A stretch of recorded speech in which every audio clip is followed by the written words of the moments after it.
fire. We are here. Good morning, Monday morning, people. Hello, Monday Hi. morning. It's too early for a Monday. Music's way too loud on this screen. My bad, y'all. All right. Addie! Hello! We were just talking about how you were our first interview guest. Oh, shit. Is it a friend? Yeah. Addie is our current PR consultant. Right, you're right. Hey, Josh! You were not following us? That's fine. I'm joking. Good morning, Monday morning. Be-doo-dee-doo. Hello. Yeah. I am awake. And I am also Misaki, your hostess for today. Congratulations. Joined as always by my co-host, Luke the Ghost. Hi, how's it going, friends? Ooh, I'm a ghost. Sorry. And today, we have a very special guest today. I would like everyone to give Brenda a warm welcome. Clap, clap, clap, clap, clap, clap. Insert applause sound here. Clap, clap, clap, clap, clap. Insert plugs, yeah. I mean, I guess like also because I mean, if everyone is here, I don't know. Like, I also go by Bun in case people know. In like Vancouver. Anyways, feel free to keep going. I'm just gonna like randomly say stuff out of my mind, and I hope that's okay. Well, actually, it is technically your turn to speak. Would you like to introduce yourself? Tell the audience who you are and what you do. Okay. Hi, my name is Brenda Chung, but I also go by Bun in the furry community here. I don't know why I said it like that, but furry community. I work as a professional voice actor as my main thing, but then I also like I also teach kids on the side. I tutor math and sciences and stuff like that. I do like a bunch of stuff in kind of the voiceover circle. But I think like my favorite things have just been able to like okay, it's a long story, so I'm gonna try my best. You guys can feel free to cut me off whenever you need to. But essentially, like in 2023, like I wasn't like I knew I was gonna do voice acting. I don't think I ever really was like that until COVID hit, and then I was like, oh shit, okay, I got nothing to do. I don't know what to do. So for some context, I'm actually from Hong Kong, which is Southeast Asia. And I grew up with a lot of Western media and like video games, especially. And I've always been interested in kind of just like the behind the scenes of like, hey, how did somebody portray themselves as a character and like I don't know if you guys like watched panels and stuff like that where it's like the voice actors would be behind this, well, they would be like talking about their experiences and stuff like that. But I grew up watching that and I was kind of like, that's really fucking cool. I'm also going to swear a lot. I hope that's okay with the audience. So what I ended up doing was I actually came here to Vancouver, I think 8 years ago now. Studying computer science, but then again, COVID happened. And then I graduated and I wasn't really sure where I wanted to go. So I looked into like, is there any way to do like voice acting training? Because I've been curious about what that's like. And then I found a school here actually in Vancouver called called On the Mic Training. Now, yeah, I don't know if you guys like watch MLP. I used to watch MLP like Was ages Nicole ago. Oliver your teacher? No, I don't think so. But no, I don't think she was a teacher, or not at least for me. But I did like I was like, oh, that's cool. There's a school here that teaches voice acting, and it's taught by people who are voice actors. So yeah, so I went out of just curiosity, and then I did like a part-time course, like a foundations thing, where they kind of just go over like, hey, here are like the basics of what you need to know. I kind of ended up falling in love with the work, but at the time as well, because like after I graduated doing computer science, I was like, you know what, I also like video games, so I'm gonna see, and I was very lucky and fortunate to have this opportunity, to go to Vancouver Film School to study game design there. So the timeline was like I graduated from UBC, and then I was like, I don't know what to do, but I'm going to do game design because I think it's cool. but I have like a 6-month gap of not really doing anything, so I'm gonna try voiceover. I ended up doing voiceover, fell in love with the work, and then started the VFS program, which that was again like a 1 year long thing. It was a great time. It was a very full commitment. It was very hard. But after I graduated that, all I kept thinking was, I really want to go back to doing the voice stuff. So I did. And I got lucky again. They enrolled me as a student as like a full-time thing, and that's like a 6 month long program. I think between, if I remember correctly, um, I think it was like March 2023 to September 2023, so 6 months long. Um, I did it. I met a lot of great people, and then after I finished that, I was picked up by an agency here in Vancouver called MVM Agency. Very nice people, love them. Love working with them. And I've been kind of just like been with them since, but a lot of different things have happened as well. Like again, I'm talking a lot, so if you guys need want to ask questions or whatever, like feel free to yeah, like Keep yeah. No, hey, Mike is yours. okay. I'm Yeah, so okay. I'm so invested. Enthralled. Keep Okay. yeah. Keep going then. I'll keep going. So what ended up happening was I think there was like I think a year, maybe 2024 or like 5, I can't remember, where like the creative industry was very, very slow.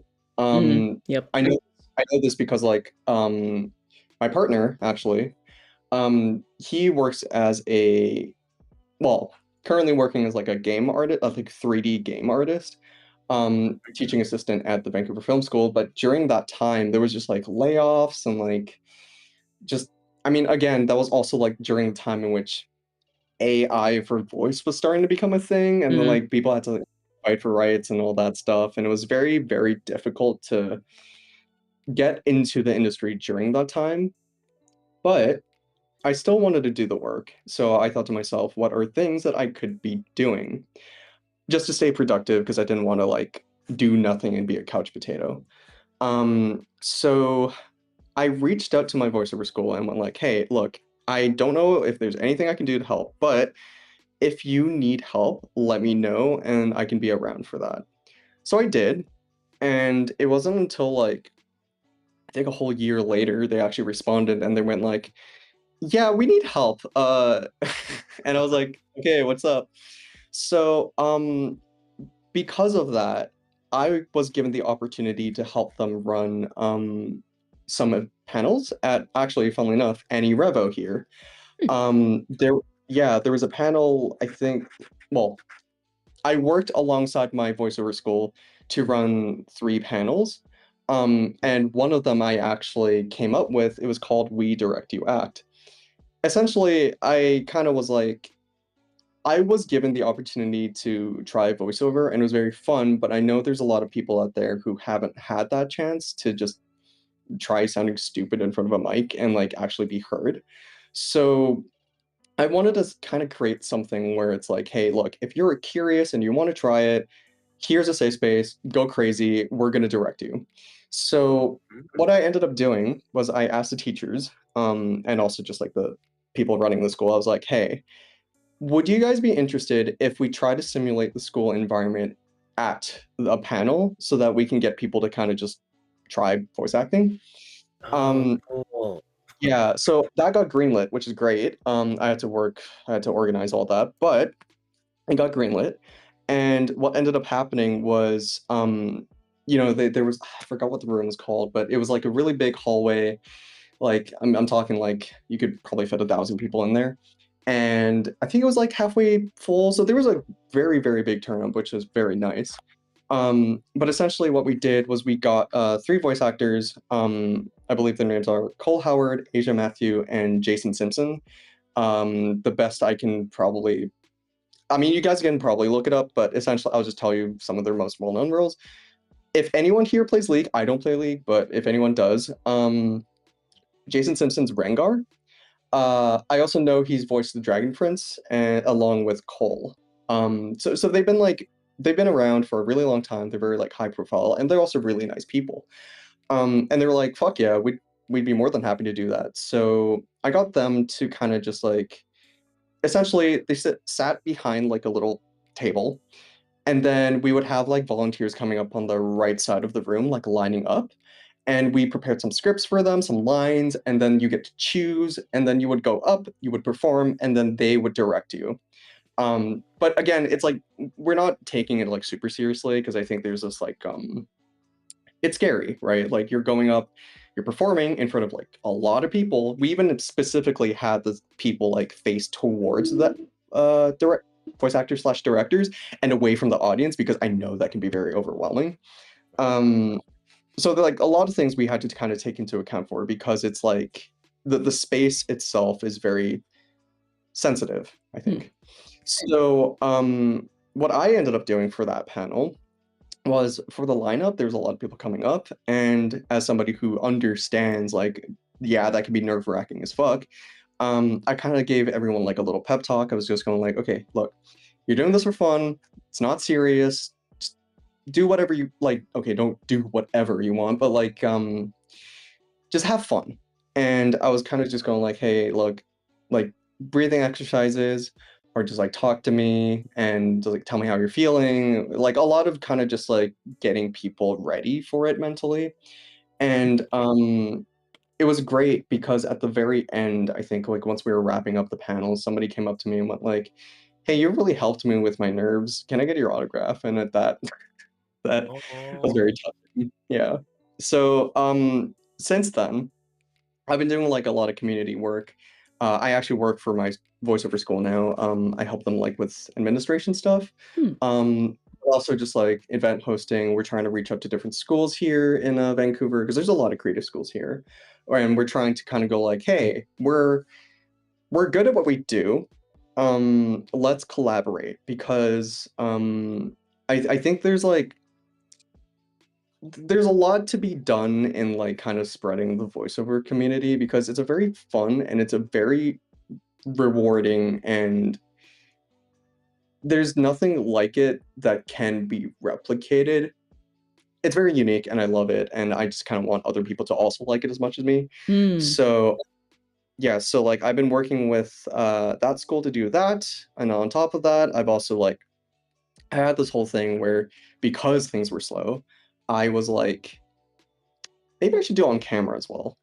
Again, I have no theater background. I haven't ever really done like drama before. But I knew I liked voice acting because I love animation, I love video games. But then the opportunity came up where it was like, would you be interested in doing commercial? And during that time, so a little personal, but I hadn't transitioned yet, male to female. So at the time, I was like, yeah, sure, I'll do it. And so I did like a little workshop on that. And then I actually got hired to be one of the main actors on a Canva commercial, if you guys know what Canva is. Oh, I know I've what Canva is. I use it for all of Yeah, Twitch Vancouver's yeah, promotional material. yeah, it's like the go-to resume or like making an infographic or whatever. But yeah, I got hired to do a commercial for that and I got paid quite well. But it was kind of funny because this was during a time where I was like, man, I don't want to be typecasted as a nerdy Chinese guy. Mm. I'm Hmm. I'm done with that. And then I mm, think after that I started seriously considering transitioning and then here we are. So yeah, oh, voiceover I do voiceover camera stuff now, a lot of community stuff as well. And yeah, yeah. nice. Well, that's lovely. Wow, Hmm. my goodness. Thank you. Wow. That is. Just thinking about how if you didn't reach out, none of these opportunities would have happened. Nope, Mm. not at all. No. Wow, amazing. Hmm. What a lesson. Mm-hmm. It was hard. Like, don't get me wrong, it was not easy because like I think like I know a lot of people are like they'll send an email, don't get a response, and they don't want to bother them again, which is like, no, that's fair because like I'm also kind of the person who doesn't want to intrude on like other people's businesses and you know what they're flowing and vibing with. Mm-hmm. Um, but I really like I ended up having to really like push for the things that I wanted, and it ended up working out because it's like half luck, right? Like half opportunity and then half luck. So I'm very happy with where I am now. But God, there was a year where it was so fucking shit. Mm, Yeah. gotcha. Yeah. I'm having like a mild fangirl moment. Jason Simpson, is Jason Simpson local? Yeah, vocal? You No, mean like local to Vancouver, to yeah, BC. yeah, in Luke, Vancouver. He's yeah. look, What? you know this So, like, person. Well, you know the so character. Lord Viren lives here. That's kind of wild. Sorry. oh my gosh. So Luke and I are very the avid moment you said, Dragon Prince fans. yeah, the moment you said Dragon Prince, I was just like, wait, what? Stop. What? Oh my god. I've been Like, I God, knew it was kind of filmed. I knew it was kind of like Work animated done in here. That's Vancouver, very cool. right? Yeah. And My Little Pony is yeah. obviously a huge one too. That's why when you mentioned on the mic, I was like, would that have been around the time Nicole? I'm so bad with timelines. I know Nicole used to do voice acting classes out here, but I didn't know when she stopped or changed her schedule. Yeah, like I mean, I can tell you the names of the people that I remember being taught under. I know one of my animation teachers was named Michael Antonakos, and he is the main voice for, I think, like an Assassin's Creed character, Ezra. I can't remember, but It's and then I know, yeah, I think so. That sounds like him. He said like his inspiration was he was just gonna be Greek Batman, and I thought that's fucking hilarious. I don't know that. It's someone else, but yeah. Yeah, and then I think Batman is one wild. of my favorite teacher. Well, I don't want to be biased, but I think one of my favorite teachers from that school, her name is Erin Matthews. I don't remember. She was a Oh, if you have you guys seen the animated show Kid versus Cat? Maybe No. Cat? No. I'm it aware was of it, like a but I don't think Disney. I've actually seen it. She's the main lead. She's the kid. I think his name's Coop. And then she's also voiced, I think, some Griffin in MLP. I don't remember who. But, I mean, I can look it up. Honestly, once My Little Pony expanded the cast for season, I think it's 9 and 10, it was like, whoa, I don't who are all you people? Like I shit you not, every single teacher there has definitely been in MLP. It's kind of crazy. Yeah, it's one of the biggest just rosters that Vancouver has produced over the years. It is. It's like God, they got everybody on there. I know I forgot what his name was. The character, because he was a dude in an MLP movie, but Vincent Tong. no, Brian Dochois. I don't remember. Oh, Brian hang on. Yeah, he's actually the person who recommended me to the voice of the school, which is the only reason I was able to kind of just like, hi, I exist. Are you thinking of Brian Doe? Yeah, Brian. Oh, Brian. Oh, full name. Good, got you. That's so funny. The fandom the fandom never uses his full name. So when you said the whole thing, I was like, who? No, I've met Brian. He's a very lovely individual. He is. We actually met up for lunch, and then he was like, I think you should really try voiceover. So I'm like, well, obviously that's not how the conversation went, but that was basically what happened. And it's thanks to him that I'm actually really doing this. He kind of encouraged me to try Shout out, Brian. He's You're like, doing yeah, great. no, yeah. Yeah, so like it's actually kind of funny. Jason, he actually was my professional reference for the last time I got an apartment. Aww. So he was like, no, I got you. It's just really funny to me when you so heavily associate a voice with a character. Not like in a parasocial way, but just like, how fun is it to imagine Lord Viren helping you get an apartment? Yeah, no, right? It's so funny to me. Like, I love that you can. I just love the voice where you can do that, or like that is a thing. It's so funny because it's like, oh, I know what vibes you could be, but you're not actually. Or sometimes like some people are genuinely just like their character, which is just great casting. That's Vincent Tong but for yeah, me. There are no characters. They're all just Vincent. Kai from Lego Ninjago, that's just Vincent if he could use fire. It's yeah, Ninjago. Yeah, right. Actually, funny you mentioned that. One of the exercises we did at the school was like we had to perform an entire script for an episode of Ninjago. Oh, Um, neat. yeah, and it was like I think it was like 3 or 4 hours long in total, like recording time wise. Hmm. Um, but it was like really fun because we got to kind of just like, well, at the later half of the course, it was very much just like, hey, you have all the skills. Now we're gonna just like put you into that environment, and it's really nice. They have this room that's basically like it's it's a vocal booth, but you can ensemble. Like you have like a bunch of people like standing next to each other and have all that recorded in one like whole room. Um, instead of like Mm. one person's like on the other side of the room, one person's like on the other side of the room. It's just like you have a line of people and like they're speaking into the mic and they can't look at well, they can look at each other, but like um yeah, no, it's like one of the only, from what I know at least, one of the only places here in Vancouver that's very like I think it's called ensemble voiceover. I can't remember.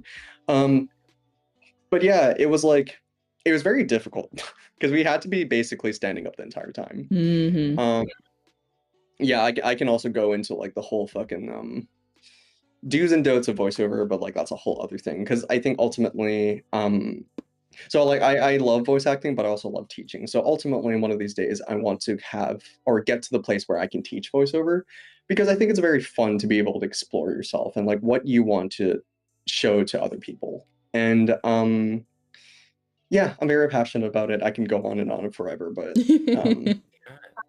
That's a good yeah, I know quality to people. have as a teacher, right, Luke? Yeah. Uh, oh wait, you teach? Mm. Yeah, I'm I teach singing. I'm a voice coach. Oh, hey. Oh, that's fucking cool. Wait, where? Yeah. Like Um yourself? I do have a private one, but I teach at a music school. Oh, cool. That's really Yeah. cool. Yeah, no, I'm just wondering, like, as you're Hmm. talking, like, oh yeah, voice acting, it's so hard and doing all the training and all of this, but like, I'm like, no, tell me more. Like, what is your go-to vocal warm-up? Like, Okay, that's a great question. Oh god, it's so loaded. Um, so like, the thing I think a lot of people, I wouldn't say it's like a misconception, but I think it's just like a different perspective. Hmm. Voice acting is just acting. It's the same thing. The only thing that is being portrayed though, like on the final thing, is your voice, right? So like, being able to voice act means being able to act. And so like a lot of the warm-ups that I do are physical warm-ups. Like not even mm, specifically just the voice, like I have tons of that as well. But like my favorite warm-up, I think it's called a roll down.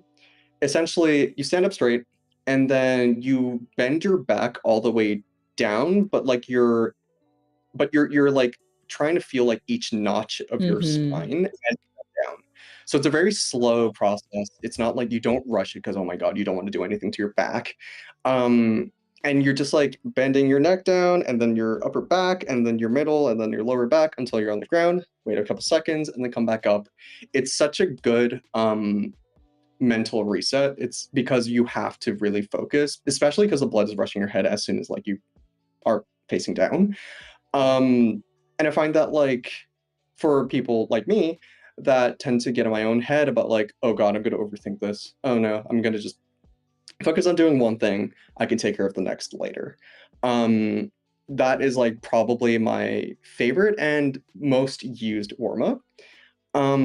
There are other things as well, like I think it's called vocal girding.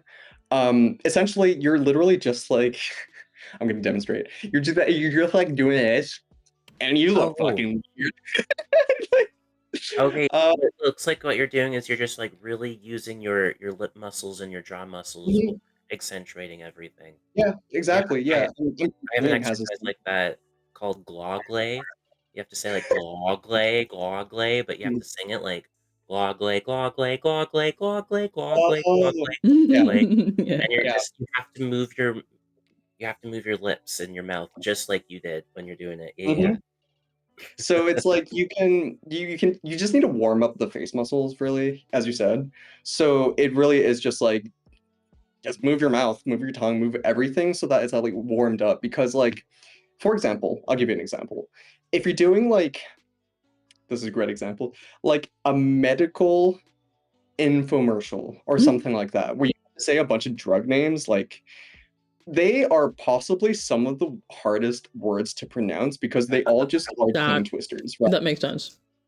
So it's like, oh God, I don't have an example off the top of my head, but it's like you're saying all these like medical words and it has to sound natural. It has to sound like you've said it a Yeah, bajillion like you times, actually even know though what you're talking about. that means something, like you know what you're talking about. But then it's like, I don't know what the fuck that is. So getting your mouth warmed up to wrap your like your mouth around the words is very, very important. And so I use that because it's very easy. That's also another go-to warm-up that I do. I'm trying to think of like other things, but it really is just like getting your body warm, ready for the work. And I think something also that is understated is just like before you do anything, checking in with yourself, going like, how do I stay? Can I? Where am I at? Like emotionally, physically, and what do I need to take to make sure the work that I'm doing today is the best that it could be? Because sometimes, and this happens to everyone, isn't just like a low level thing, I guess. Um, you just need it's really hard, at least for me, to like separate my feelings from the work that I do. Oh, I feel that. So Yep. so like if I'm upset or something and I'm going into the work, I need to check in. I need to go like, okay, yeah, I'm upset, but I need to lock in. So like breathing and just making sure that you're focused on something that isn't how you're the negative feelings that you have is very important as well. Um, does that answer your question? I feel like I went on forever. Yeah. I don't know. No, that was Okay. wonderful. That was so cool. Thank you. Yeah. Misaki, I It's might take over the interview if you don't ask another question. dude. Because I just got so many. I'm just like, It's let's okay. nerd Okay, out about place. keep them though. It's Like like, don't lose them just because I'm yapping. Okay. Um. yeah, like just I asking don't like, even know if I have well, like specific questions. I'm mostly just like coming up with comments based on the Bun's lovely stories. I know, right? The first thing I think of when you say like it's so funny that you said medical terms as like a as an example. Have you ever seen I Love Lucy? Are oh you God, this sounds aware? familiar. Are you aware? It's like a black and white sitcom from the way back when. Oh, I probably not, but okay, I've seen it, but mm, I've never, yeah, I know One of what that my is. favorite skits from the show is Lucy getting high. So Lucy is like a housewife, and on occasion she gets into shenaniganery. Her husband Ricky is an actor by trade, so he's got connections. And one particular episode, she gets recruited to act in a commercial for a medical product called Vitamita Vegemin. Okay, I see where this is going. Vitamita Okay. Vegemin, and I've seen it way too many times. If you look up that word on YouTube, you will find the whole skit. Thank you, Eric. Okay. And it's amazing because I'm gonna note that. the problem is that Vitamita Vegemin is like 25% alcohol, and they make her take they make her take a spoonful every time she messes up the shot. So she's just getting progressively worse Oh no. as the episode goes on. I highly Okay. recommend any listeners to look it up. How do I spell that? So like Vita, like vitamin. What? Vita meat. Vita meat. I got it. And then vegetable min. Vitamin vegetable. That's You can spoon your way to health. It's so tasty too, and then she eats it, and it's fantastic. Love Lucille Ball, absolute icon of comedy. Vital like- meat veggie. Shut up, Eric. There are 8 vowels in that word. That's ridiculous. They actually reference I Love Lucy in an episode of My Little Pony. Oh, really? Yeah. Oh, shit. I had no. Yeah.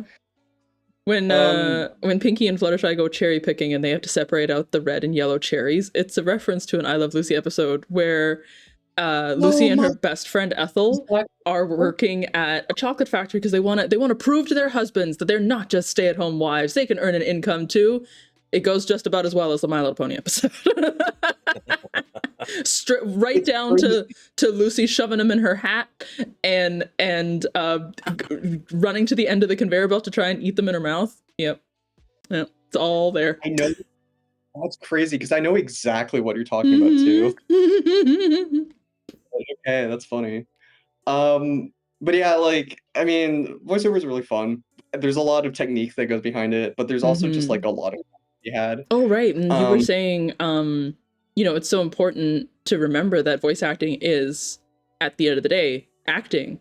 You are describing the type of acting by saying voice acting. So I feel like what a lot of people tend to... Oh, there's a spider on my ceiling. That's fun. You stay up there. I'm having an interview. Anyway. Oh my goodness. I just looked up and there's a guy up there. Anyway, that's why I bought a vacuum cleaner. Help. But acting, right. I feel like it's so important for any aspiring voice actor to remember that, in my opinion, one of the struggles, is that you really have to get all your emotion across in your voice because you don't have a face. You know, you can't, there's no nuance in what your expression looks like. The nuance would be in the animation, but it's not always gonna reflect the way it's intended without the voice to back it up. Yeah, actually, that's a great point. And oh god, I sound like a TED Talk. It's like, that's a great point. It's true though, because it's like, look, animation is very interesting because you can kind of like split it in two categories. There's prelay and then dubbing / ADR. So like prelay is like you do all the acting and then they animate on that. So they direct your voice and then just being inspired by that, they like do all the micro expressions and all the little details based on how you sound. So yes, it is incredibly important for that specific type of animation to just be able to act so that people can go like, I know exactly what that's going to look like. I'm going to draw that. Dubbing / ADR, I think ADR stands for automated dialogue replacement. Dubbing you already know, but I'm just gonna explain it anyways. It's like, well, if you're watching like an anime and like it's in Japanese, then you have dubbing to kind of swap out the language so that English listeners can listen to it. ADR is very similar to dubbing, but it's more so like, hey, look, let's say you have a voice actor working on a project, like a movie or something, and then suddenly they aren't available, I don't know, sickness or something. Then what they need to do is they need to get somebody who voice matches with the original actor, and then have them perform the rest. And then what they would do is they end up literally just replacing dialogue that was already there just to make sure that it doesn't sound as jarring, that there's a split in voice. Things like that. It's a very minor difference. I think that's the difference. But yeah, so that is very true. Like you need to be able to act, because at the end of the day, that's what people are looking for. You're kind of connecting me a little bit to one of my favorite shows of all time is Avatar: The Last Airbender. Oh, Luke, you're a little quiet. Luke, you're a little quiet. Come back. Am I too quiet? Hello? There you are. Can you hear me? Okay. I love it too. So yeah, one of my favorite let me just say that again just in case. One of my favorite TV shows of all time is Avatar: The Last Airbender. And there's oh man, I don't know if I want to spoil too much, but it's been out for so long, I think people know. But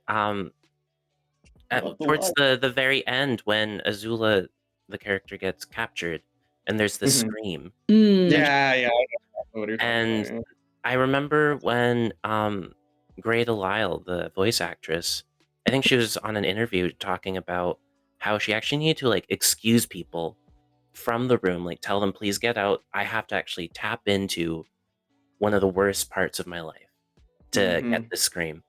And like she couldn't look at anyone in the eye during the whole thing. And she really just had to like well, I guess you could say re-traumatize yourself in a sense to get that scream. And God, every time I hear it, like I know there's some people out there that they feel like heck yeah, the villain got caught, like she deserves it, and like you kind of feel uplifted by it, but every single time I feel really, really heartbroken. No, And I she's a know this very is well like, written character for a reason. Yeah. yeah, and I think that masterpiece of a voice acting performance could have only come from Greta Lyle taking from her past and trying to bring it forward, and a huge Yeah. part of acting. Yeah. That's yeah, it's such a difficult line to tread, right? Like on one hand you want to tap into that, but on the other hand you don't want to like take yourself completely out of the work. Because I think like if you are inexperienced and you tap into trauma and you get a performance out of it, some people unfortunately get into that space and then can't get out, and then it's just done. They're Like done for they the can't day. work. They're like, okay, hang on a second. And it's Mm-hmm. and it's like it's a real thing. It's a real very difficult thing to be able to portray. But I think like being able to just like dip your toes in the feeling and then like let it build in you to be released, that's that is a very difficult thing to do. But I very much appreciate the people who are able to do that in the pursuit of art, because Mm-hmm. I think like I think in media it's like you get a lot of like happy stuff. But I think like the most real things that I've seen so far have been a mix of like happy but very, very sad too. Because you need both. It's a balance. Like you can't have one without the other. And it's incredibly important to be able to kind of go like, hey, this character isn't just what they seem on the surface. They're motivated by other things. They have other feelings. They have like, what does it mean to like properly encapsulate all of that? Um, so yeah, like I actually I because you guys like Jason, he told me he like told me the story, but when he was doing the voice lines for Rengar in League, his throat bled. Oh, jeez. Oh Yeah, man. like God. he pushed himself. Like he was like, I regret that. I do not want to do that again. Mm-hmm. But if you listen to his voice clips, you can literally hear like if you put it on a list. I don't know like in what order they recorded it, but you can quite literally hear in the audio of his voice lines, it gets more wet. Oh Mm. no. Uh. That is like his lines in the game were very, very minusculely edited. Like all the sounds that you hear are genuinely just him making it. Wow. Got God. And you. he pushed himself like in a very bad way, and it Yeah. ended up sounding great, but my God, he had to like take care of himself after that. Gosh. Oh, Yeah. that makes that that's an interesting segue. Like, what is if someone does push their voice like that? Because like we're a community of streamers, and boy oh Mhm. boy, sometimes do we stream for 8 to 12 hours nonstop talking, and like voices hurt. And like I know my routines. Like I've studied straw phonation. Like that's what I use. But Mhm. what's something you would recommend as a voice or acting teacher to help a streamer maybe recover or warm up, or yeah, what would you suggest? Stay hydrated. Mm, Mm. That's hear like that? it's a very simple sentiment, but like it really does carry its weight. Like you want to make sure you're drinking enough water. God, I love tea, like tea with honey or whatever. Like that's literally what I was drinking right now. And it's other things. It's also just like it helps to be aware of how your throat feels after you talk for like for 8 hours, because there are warning signs that you are fatiguing. And I also think that like it's very difficult to kind of reassess how you're feeling in the moment and just going like, actually, I don't think this is healthy for me. I shouldn't keep going. I should stop, or I need to take a break or something. Mm. And I think like people who ignore that, maybe not ignore it, it's a very strong word, but like people who kind of just push through that, it gets like exponentially worse, right? Like you're feeling a little rough. If you take a break, it'll probably like go away pretty quickly. But if you're feeling a little bad and then you keep going for like even just 30 minutes or an hour, that's gonna make you feel worse. And then it's bad. It's bad. On top of the fact, you don't want to be sick, right? So like, because if you're sick and you have a job, that's gone. They'll like they will literally find somebody else. They will like last minute emergency find a different actor because you did not take care of yourself. And you Yeah. unfortunately missed the opportunity, and then you don't get paid. Like voice acting is very fun, but I'm not gonna lie, there is also like a very important like financial aspect to it. Like, right, like if you're trying to make a living off of this, you need to make sure that because it's a very like it's burst income. It's not a steady stream unless like you have the I suppose like client base that is steady. So like you want to make sure that like hey, when you have an opportunity, wear a mask, drink water. You can go out, but like just don't do anything like I don't know, like touch your face after you touch like a public space thing. I don't know. Mm. It's all very important. Anyways, going back to the thing, staying hydrated by far is like the best thing I could say. But you already said like vocal phonation, which is just like if you're screaming and then you kind of hum into a straw through maybe a cup of water or something like that, like at a very low pitch, you get to like rest your vocal folds, which is great. Other things I'm trying to think of. Just avoid screaming for long periods of time. I think screaming is like it's funny when like it's funny and it's great like to do, but not forever. Like you need to rest. The one time I screamed like the hardest, my lungs hurt. Ooh. I was just like, I'm not doing that again. I'm gonna dial it back, but I'm gonna find other ways to kind of like express intensity. It doesn't have to be volume. Intensity is not volume. Um, Yes. Oh my gosh. right? You Can you have say that seen again? Sorry, can you say that one more time?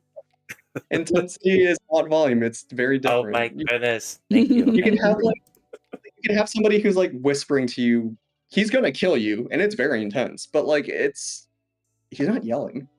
Like because like I think one of the things that I was told, and it's kind of stuck with me, is that like if you if you spend the energy to kind of seem bigger than you are, that actually has the opposite effect of going like, you're not that big a deal. But if you go like, I don't even need to try to be intimidating. I'm just gonna tell you upfront how I feel, and if you fuck up, I will kill you, or I don't know, some character like that. That conveys so much more intensity than like screaming in your face. Like Yeah. mom like telling you I'm disappointed in you, and then like your boss yelling at you, and you're just kind of like zoning out because your boss is just your boss. Like those are two different things, but I feel like the mom being disappointed is so much worse. Just as an example. But yeah, no, yeah. Amazing. Yeah. I'm just thinking like, do you know anything about like the Lombard effect? Also familiar, but I can't remember. Could you refresh my memory? Yeah. So, the Lombard effect is essentially this human instinct that we've developed where we have the ability to drown out the noise around us so we can Mm, focus on listening to the threat in front of us. So, like, mm, if there's a tiger in the forest and there's like all the birds and the monkeys and everyone's just chittering, but you know there's a tiger there, you're able to mm, tune it out and you can listen for the tiger. And so, this is something that's Mm. we humans don't need anymore because tigers mm. aren't a threat like that anymore. But Yeah.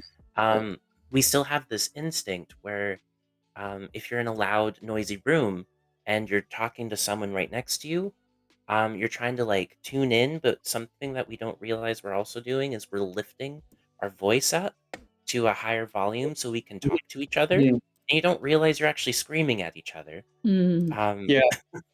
And then like it keeps going up, right? Like there's no cap.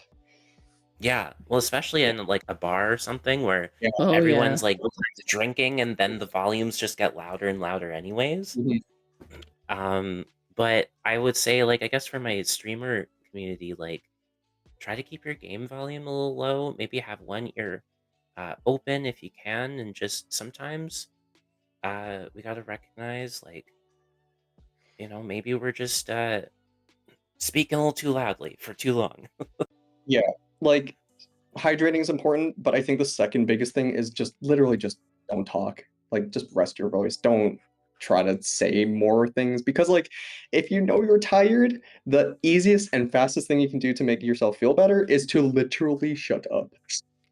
Mm-hmm. It's very, it's again, like, it's like, it's something that needs to be said, even though it's kind of obvious that if you don't talk, you are resting. That is a good thing. Um, just because it genuinely is one of the fastest ways to like just feel better.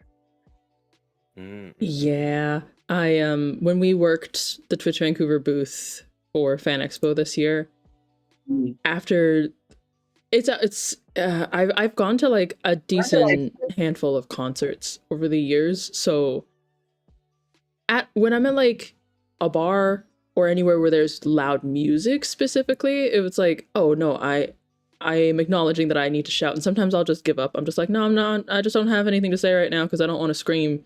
But Yeah. I had yet to apply that to being at a con, especially being so like Fan Expo. If I had to compare Fan Expo and like say Vancouver are not the same level of like constantly yelling, because at VF you can leave and go to a different section and be like, oh, this panel room's just got like 20 people in it. This is so chill. This hallway's got like people, but we're not screaming over each other. But anywhere like Fan Expo where you're just in that giant room the whole time and it's everybody talking and all that, there's like 5 stages in there now. I didn't realize how badly I'd been screaming over everything to keep up an audible volume. So by the end of the weekend, I didn't have a voice anymore, and I was like, maybe I'll just not exist Oh man. on Tuesday. I think Yeah, that's like so wise. Yeah. Oh, I was just gonna. Were you gonna say something, Luke? Or I was just saying, like, I think that's really wise that you made that choice for yourself, Misaki, and yeah, I think rest days are a good calculated um insurance in some ways, Yeah. yeah. Like rest days are intentional. And it's a good kind of intentional. Mm-hmm. But actually, a other kind of thing that you kind of made me think about was that VF is also very like sensory friendly, Oh yes. and God, I appreciate the fuck out of that because it's like it can be a lot. It's a lot of people and like not. I mean, it's a big space, but it's a lot of people, Yeah, we're and it's growing. very yeah.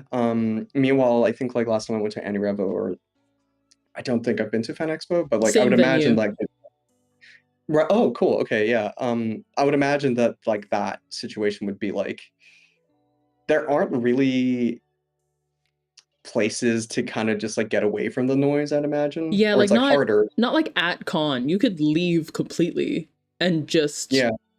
I think the closest thing you would have to a sensory friendly space at the Vancouver Convention Center is if you left completely and specifically went to that underground passageway that connects us to the mall across the street. Oh, I Because didn't know otherwise, about if you just go outside, you're out among the street and the sound of cars and tourists. So it's like, cool, I'm still in it. that. I'm just in a different form of it. Yeah. Yeah. I've been lucky enough that like I have a fursuit, so like I can literally just go into the Oh, I headless feel lounge and that. like Yep. um but actually the other thing I wanted to mention was you know that panel I was doing at Any Revo, like where we Mm-hmm. just get people to voice act? I actually funnily enough brought that to VF this year. Oh, did it Yeah, not? I It did the same didn't. thing. Did you did it? You did it? Did you did I it? did it, yeah. Hello? I, I did do it. It's funny because I had to like bring my entire vocal setup like from home to there. And this my panel time was so awkward. It was right after the fursuit parade, and I Ooh. had like 10 minutes of like anything. So like what I ended up doing was like first at parade, ran back home or ran back to the hotel room, showered, and then showed up unfortunately 5 minutes late. But thank fucking God, one of my closest friends is Satire the Sheep. Sorry. Satire. That was my And reaction to hearing satire. Anyway. well, No. Satire. Normal. And they were my like colleague slash co-host. So Aw. I think they were like, I remember this existing now. yeah, they were like, oh, I'm like it's like they were trying to just like stall for time, and then there was a person in the room who asked, so what do you think about method acting? And Satire's like, all right, the next 15 minutes are gonna be talking. So I was able to show up later, which is great. But it was crazy because that was the first time I've ever like done something like that. I think the first time I tried doing panel, I was just like, oh yeah, I do voiceover. This time it was like I want the audience to participate because I know Interactive, how fun it is. yeah. The room, like they had to close the doors. Ah. Like it was packed, and I did not expect that. And on top of that, it was like, oh shit, I need to set up my audio stuff like in 5 minutes before like I'm basically bleeding to the panel time at this point. So I'm kind of just like in a rush, trying to make sure everything's good and like ready. And then like I was able to record people and then actually as a souvenir, send them the file I was able to record so they can hear their first take and then their second to go like, wow, I did do a lot better the second time around after getting direction. Aw. It was so fun, but my God, I was so tired after that. Because I also had to like edit the audio and then send them over. I need to I added people on socials and stuff and did that. Yeah, yeah. Another thing. How much time do we have? Because I want to make sure that like I'm also. No, you're good. You're good. You're good. All good. Okay. Because also like I'm free for a little bit longer. So well, yeah. Something else that I actually started getting into, just because like I'm with the right people, I suppose. Just like fursuit performances. I don't know if I've mentioned this. I don't think I have yet. Last year, first of all, Luke, are you local or Yes. have you been to Yeah. TF? Yeah, okay. So last year at Howl, Satire was a guest of honor. And so I'm gonna just tell the story because I I think it's a fun know. one. Are we talking about the dance? Oh no, actually something different. That was the first time I saw you, and I didn't know your ears came off, and it scared the hell out of me. I thought your It's a suit whole broke, and thing I was I'm like, gonna "Oh my explain. god!" No, it's like it's become a bit at this point. Yeah, so like what happened was they were invited to do the opening and closing ceremonies actually. And at the time, Satire was like, "Hey, would you want to write something with me?" So I'm like, "Sure, that sounds fun. I'm down." Um, but again, like I've never been like a like physical performer, so I had a lot to learn, and thank God Satire as well because they were just like, "All right, this is what you need to know." Um, it was really fun because we got to write a script. I got to we basically had to record an entire like audio drama that we would act to from memory. Yeah. So we recorded the audio drama basically, and then I got to like kind of direct Satire. I could go like, "Can you try that?" And then we put all that audio together along with another friend, and we were able to kind of just like I learned a lot about like physical blocking. So like, hey, making sure you stand in such a way that you're not blocking somebody else. Oh And yeah. if you fuck up, it's fine because frankly, nobody can tell, or nobody can tell unless you're visibly like, I fucked up. Yeah. So especially in Mhm. fursuits. So it's like, look, I'm gonna fuck up, that's fine. Actually, fun fact, there was a moment where Ryoshi was also like that, one of my closest friends as well. Ryoshi was also like performing with us. So he was like there was like a scene in which he was like kind of walking up to me and just going like, "Fuck you, I'm gonna kill you." And I was backing off, right? But then I turned and I looked that I had no stage left. So I couldn't like go back any further. So I just jumped off stage. Well, Like I was just Oh, like mindful of where I was, and then I jumped off stage, and then I just went back on, and like nobody would have known that was that we was just like unplanned. Yeah. love that. we misjudged the spacing, so it was just like, look, it's fine. I'm just gonna go because there's nothing else I could do. Mm. Um, But yeah, it was great because it was like, first of all, I got to perform in fursuit. It's always fun. But then it was kind of just like, oh, I'm just doing stuff with my friends, and I think we wrote something that's pretty funny. I don't know. I don't know how people You've feel been about me asked saying to I think. return for 2026. I know this, so I would Yeah, say it went over very well. I think so. Yeah. Thank you. God, I'm like, we're actually kind of currently trying to arrange a time to meet up to actually like write the script. Well, now that Satire's Um, not dying in marathon training, I'm sure that might be a little easier. that's true. Shout out to I think Satire for doing the sun run yesterday. On Whoa, our really? first I'm really warm one day of the year, too. I walked outside yesterday and I was like, the sun run is today? Rest in pieces. Oh, my bravest warriors. yeah, Tatar got top 10 in the non-binary category. Hell yeah. Wow. They've been working really hard at it. They It's really like have. it's fair. Yeah, so like that was also really fun. Yeah, we were invited to do it again, and this is more so kind of just like a maybe. I don't know if it's actually going to happen. We might be invited to Furry to like also do that. I don't know. That'll be But fun. apparently there are also talks about that. Anyways, like it's nothing confirmed. Like I'm not going to say anything more, and also just Hmm. like I don't know if it's actually going to happen, and I don't know if I can even like have the time to do that. That's so fair. But it's been really fun being able to kind of just like I fun fact, kind of tangent now. I met Satire because we both volunteered to help Rio out on one of his school projects. Aw. That's it. Yeah, like that's how we met, and it was just because like I mean I got basically I was just like at the time I was a very just like cis looking Chinese guy, and then I think like we just kind of sat in the same room, and then we both started talking about Pokemon. Ah. And then I was like, ah, a friend. But ever since then we kind of grew close because I would go to their shows and stuff, and like we just got to spend a lot of time together. So like um I think what's I'm very thankful for this, and I've been talking about them for a while, but I'll still talk about them. Their sense of humor is very similar to my own. So like when we write stuff together, it's very easy for me to like go like, okay, I know exactly what we could do with that. Um, Mm. they bring a lot of ideas. I'm an organizing freak. So like they'll say stuff, they'll forget about the stuff, and I'm like, I'll Oh, so remember every you're a single. perfect pair. Yeah. It kind of just Aw. yeah, like for reference, I do the admin stuff in my voiceover school, right? So like I literally it's my job to like make sure that everything details are like all correct. Like I wish I had like an example to show off right now, but like if I just sent you a picture of the script we wrote for Howl, it's like color coded, so like okay, this person's talking this saying this line, it's time stamped, so we have like the exact amount of time that the dialogue is going to happen and where to place it in the audio file. We also had like what sound effects do we need to get for this scene, what music do we need to get for this scene, where can we get it, like all of that Mm. I organized. Wow. um God's work. it Amazing.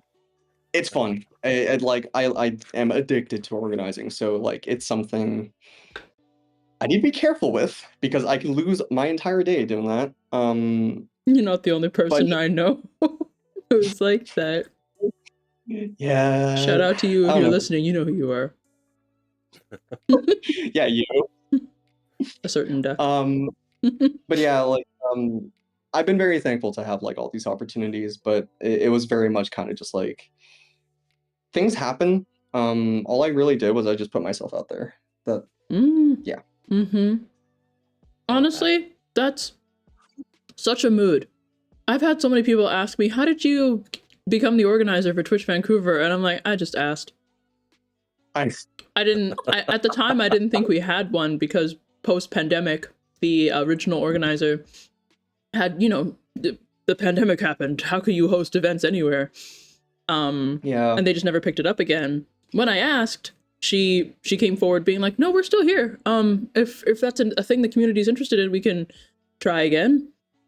She ran an event back in 2024, which was my first volunteering experience for Twitch Vancouver. And then she decided she wanted to step down. She's like, maybe I don't want this specific type of organization anymore. Or that's not correct. Like, this specific type of event anymore. Right. She has now gone on to run Vancouver Game Connect. But because I had reached out to Twitch to be like, initially when I thought Vancouver didn't have an organizer at all, they were like, well, clearly you were interested. Do you want to take it? Do you want to take it on? And I was like, sure. And now I'm here, a year and 2 months later. Thumbs up. Wow, that's crazy. Year. Yeah, like, I think a lot of people are, because again, just don't sound like you're an AI. Yeah, that's like, really hard. I've learned. Like, it's funny so because like I've had to reach out to different agencies, right, or just like different people, or like, hey, you know, would we be interested in working together? And I think like the easiest way to show that, like, hey, look, I am a person, I've done my research, is just to go like, I've done the research, but also like, hey, there's this really funny image of your dog on the website. What's his name? Like things like that. Just, like being a human, just like going like, no, I get that. Yeah. Like talking as if like you're chatting. And not info dumping, because I think like if you info dump, it's gonna seem like, okay, that's way too much. We are not having a conversation, which is what you're trying to have, but then it's turning into this one-sided like, I need this from you, and like that can be very off-putting for like a lot of people. It's like something I had to learn over time, and it was not intuitive to me. But then once I realized, oh, like, look, this is a very brief summary of who I am. Here's my website. If you want to check me out, feel free. But also like, just what's up? Yeah. Like I would say what's up, like, I don't know, like, how are you doing? It's very casual, and I think like it comes off a lot better, even professionally. Yeah, I've noticed that quite a bit, that there is a sense of like professional, casualness that people have taken on, so that we can all be like, we are real people. Because the bots have all been trained to sound like how we were schooled in language arts class, to be like, the proper way to write an email, indent here, sign off this way, blah blah blah.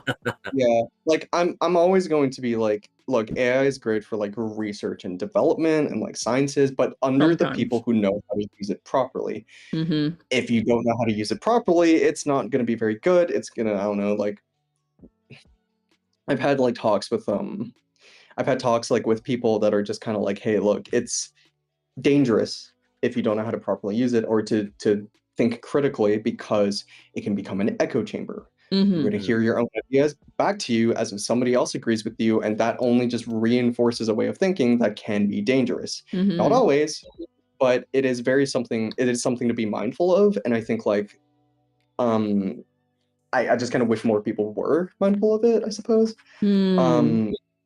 Because it is dangerous. But yeah, I mean, AI is good for some things, bad for arts and creative stuff. Like it doesn't understand, like it doesn't understand nuance. It doesn't understand like detail. I don't know if that's the right word, but like nuance, I think, is probably the closest thing. I get what you mean. Yeah. Totally. Yeah. But yeah, do you guys have any questions? All right. We are actually hitting our last 20-ish minutes, so it's Luke's time to shine. Whoa. Okay. Okay, let's see.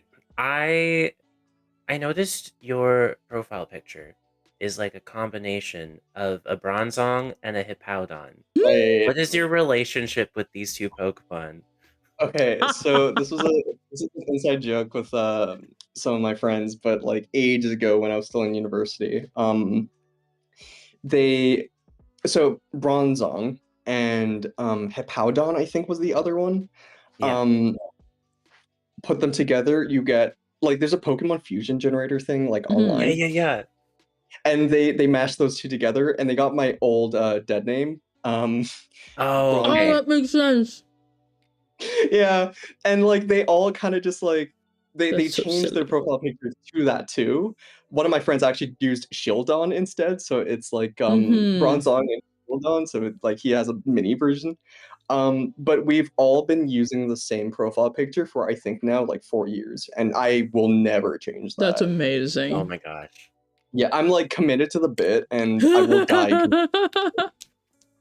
Like I don't want to do Oh my my friends a gosh. disservice. Amazing.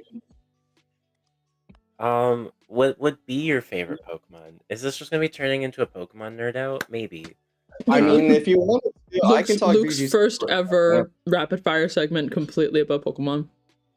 Favorite Pokemon? It's probably Luxia, but that was there's a long story behind that. It's not just because I like the Pokemon, and actually, like I don't really think about them anymore. But there is a story in that when I first I'm gonna just kind of like share a little personal story. Is that okay? Like, it might get a little serious. If it's okay with you, it's okay with us. Yeah, it's relevant. I when I was a teenager, I dated a girl, and the relationship was good, but then towards the latter half of it, it became kind of just like bad for both of us. Um, but as a gift, because we played through Pokemon Mystery Dungeon together, she was Eevee, I was Shinx. She gave me a little Shinx plushie for my birthday. And then we broke up a while later, and then during that time, it was very difficult for me. So, like, I actually, funnily enough, this is why I got into voiceover. Um, I was a very lonely kid growing up in Hong Kong, and because like the things I like and like what I enjoy, like very Western. I don't know if that's the right word, but like it's very not the culture that I was supposed to grow up with. So I felt really lonely. So I basically like talked to my Shinx plushie, and that just became like a wave. It became a coping mechanism when I was younger. I Later, understand. later on in my life, what ended up happening was I started seeing my current partner. We've been dating for 4 years now, and I kind of told him that that was a thing that happened, and another friend of mine got me because they knew that I liked Shinx. They got me a Luxio plushie. I told my current partner about that story, and then took the Luxio plushie, and then we started just like doing our own little skits with them. Oh, And we literally like it's just like a thing we do in our spare time. We just like do bits with like plushies. Oh.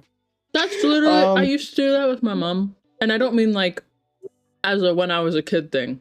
Anytime I've visited my mom, even as an adult, that's just been our thing. I was yeah, an only child growing up, so yeah. it was like my mom used to tell me that I should do like voice acting and what have you. And I was like, it's not like I don't want to, it's just the time and money to devote. Yeah.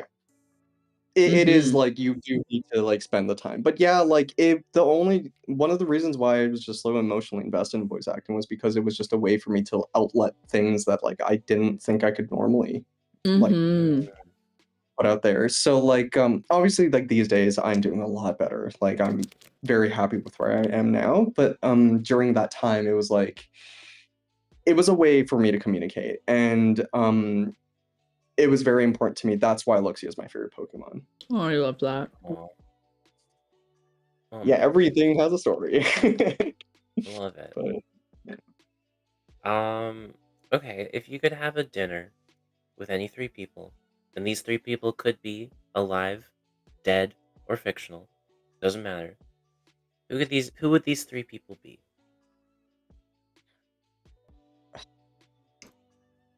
I That's a hard question for me because I feel like I'd only want to have dinner with my partner.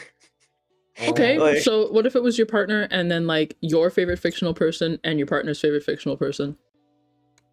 I like the adjustment. Yes. this is tough because like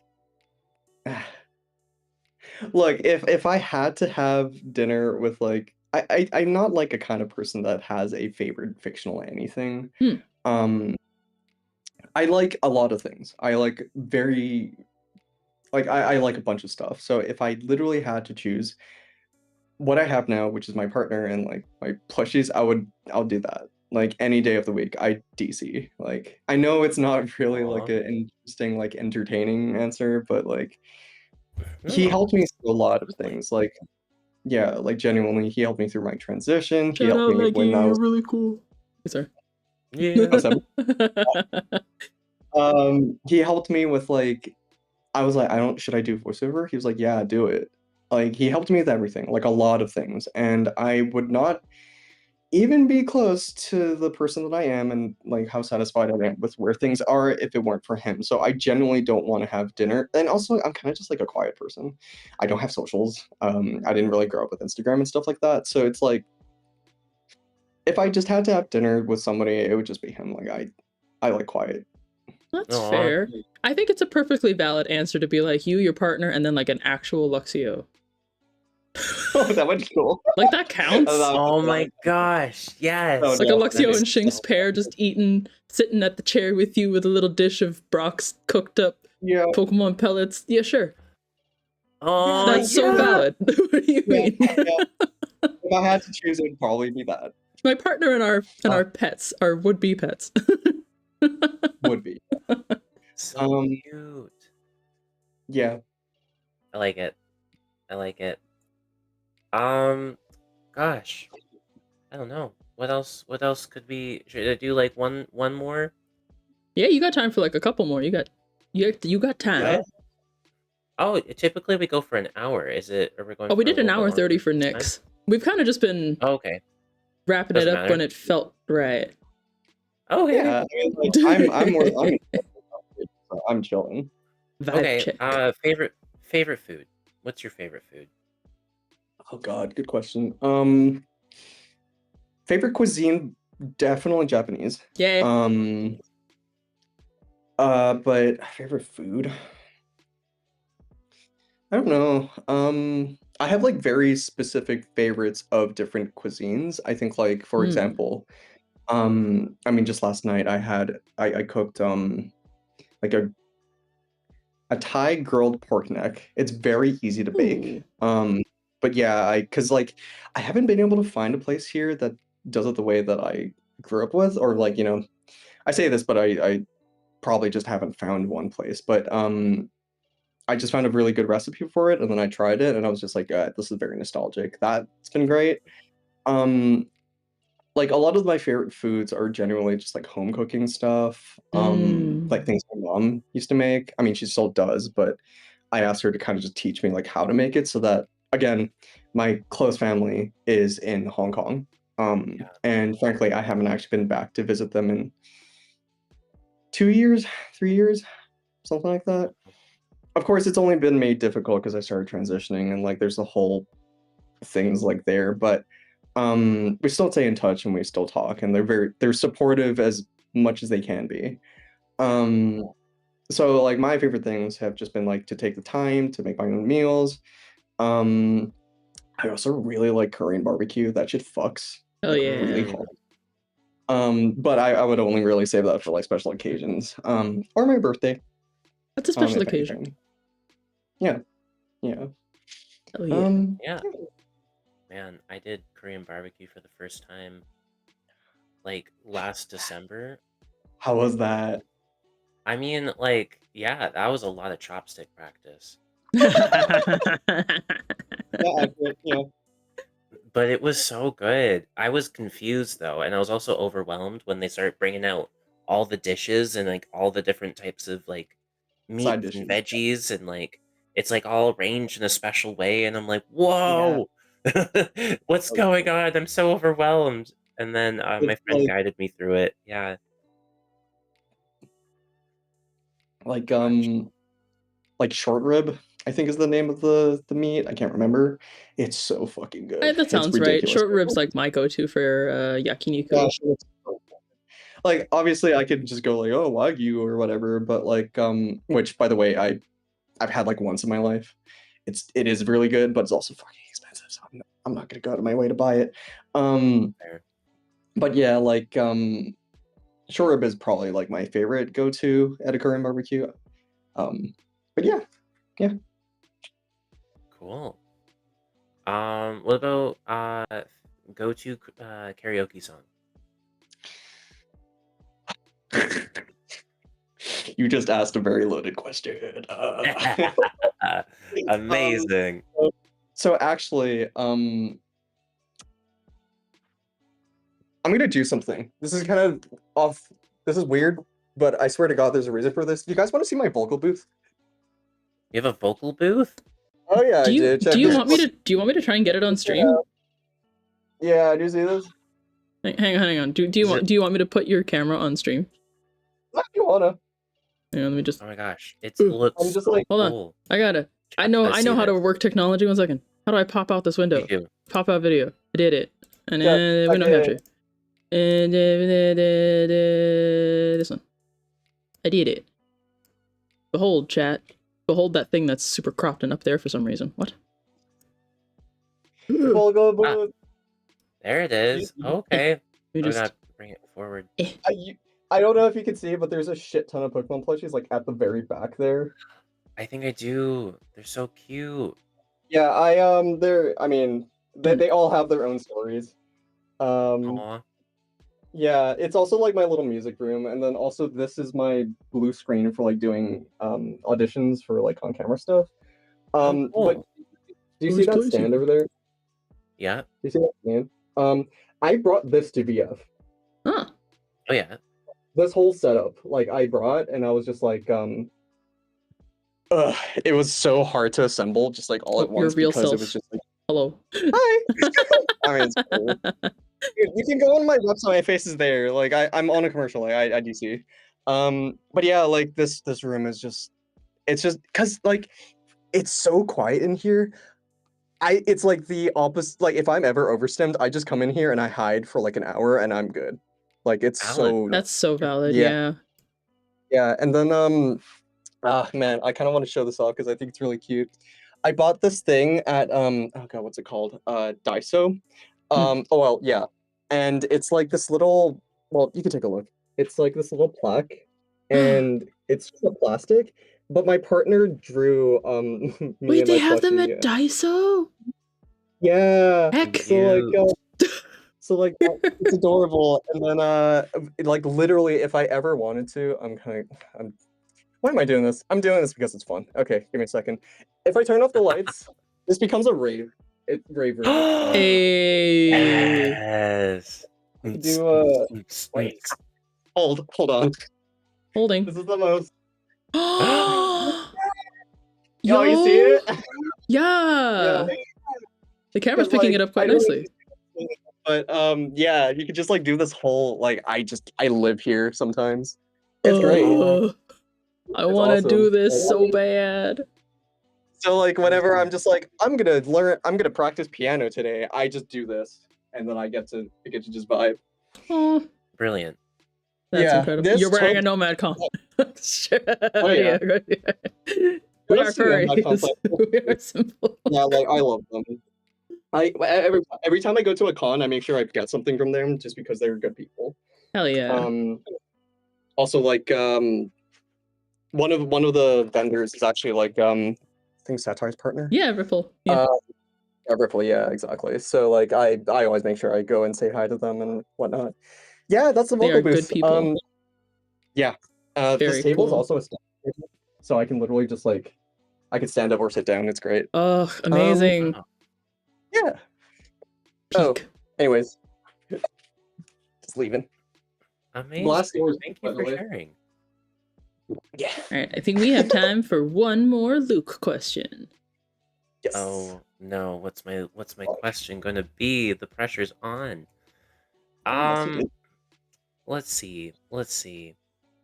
If you could share one piece of advice for anyone who's willing to get into voice acting or any of that stuff, you could give like 1 or 2 sentences. What would be that main lesson you could share with someone? 2 sentences is hard because I always say. I think the most important thing is just to. It's okay to be nervous. It's okay to be scared to try something like this because it is a very vulnerable. You're being very vulnerable. especially because like when you're acting, like you're showing like your emotions, like you are putting yourself out there. It is very hard.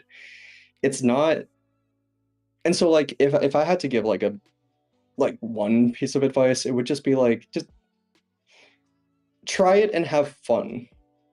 Like have fun. Like it really is, it boils down to, are you having fun? And if you are, that's great. You're going in the right direction. If you're not, let you know, like maybe something else, maybe something isn't working, figure that out maybe, but the hardest step is always the first, and that is always true for no matter what thing you do. Like it doesn't have to just be voice acting, it could just be like any hobby that you want to get better at. Like it is hard to take the first step of like, I want to get better. I'm gonna be ass. I'm gonna be fucking garbage at this, but that's okay. And I think like that is also important. Just give yourself the grace of fucking up. Everyone fucks up. You were like, I spent so long just going like, oh god, I messed up in my own head. But everyone fucks up. It's normal. Like you can't expect yourself to be perfect, and especially like even like I've done recording sessions where I mess up and I have to redo something, but I just pick myself back up. I just do it again. And it doesn't matter how long it will take because they want you, they chose you. And it's a very intentional thing. So like they will do whatever they like. I'm talking about recording people, but they want you to be comfortable and for you to just vibe. So give yourself the grace of not being perfect. Nobody's perfect. And I think like have fun. I love it. Yeah, That was I so think good. that not only applies to quite a few things, especially in creative fields, but we wouldn't have half of the amazing bloopers we've ever had on anything if people didn't make those mistakes. And they're amazing memories to look back on. So Yeah. Yeah, exactly. Yeah. Totally. Amazing. Okie Amazing. dokie. Well, this was lovely. I have many things I wish to discuss with you off of the interview. Yeah, no, like, I love talking about this shit like nonstop. Whoa. Yeah, so like if you want to just like literally like I don't know who's watching this, but like anybody who's interested in like learning voiceover and stuff, like hit me up. Like IDC, email me. I mean, I have my Discord. Let me get Introduce that. yourself. Let me get that link in chat. Let me scroll. Yeah, Telegram. like Grab. Chat. Paste. Enter. I did it. There. Go there. go Right there. But yeah, like I care a lot about other people being given the opportunity to try something different. Because I've been there. Like I know what it's like. So whoever's out there who's watching this and is listening, please just reach out. Like I'd love to get to know more people and help. Heck yeah. Amazing. Oh, heart is full. Thank you so much for being here for the interview and also for reminding me when we saw each other at VF. I'm so sorry. Right. Yeah. Oh god. It was so hectic, dude. Like there was a dance showcase thing I did with Rio. I didn't know I was doing that until like a day before. Oh man. Did you know what I'm talking about, right, Misaki? Wait, were you the other dancer? I was Bun in the Lion Dance showcase. Yeah. Yeah. Hi. Oh, sorry. Rio did a few, or at least two. Oh. Lion dance. So I was like, wait. For a second, I thought you were like the other end of the lion, and I was like, wait a minute, what? How many talents? No. You're so multi-talented. No, I remember which one you're talking about now. You were you for that one. Cool. Yeah. Yeah, no, I was just Bun. But Rio was like, "Hey, you're a professional. I'm gonna give you like a night a heads up. Can you like perform so and do like a dance, like a choreographed dance with you?" Like, Rio, I'm a professional, but also like I just want you to know I literally just moved apartments. I'm exhausted. I'm tired. But okay, I'll do it because you're cool. So it's like, okay, before we, I'm just gonna yap a little bit long, but like we had to literally go to Rio's dance studio, which was like 5 blocks away from VF, to practice for an hour, then come back and perform. Been there, not in the same way, but I understand these.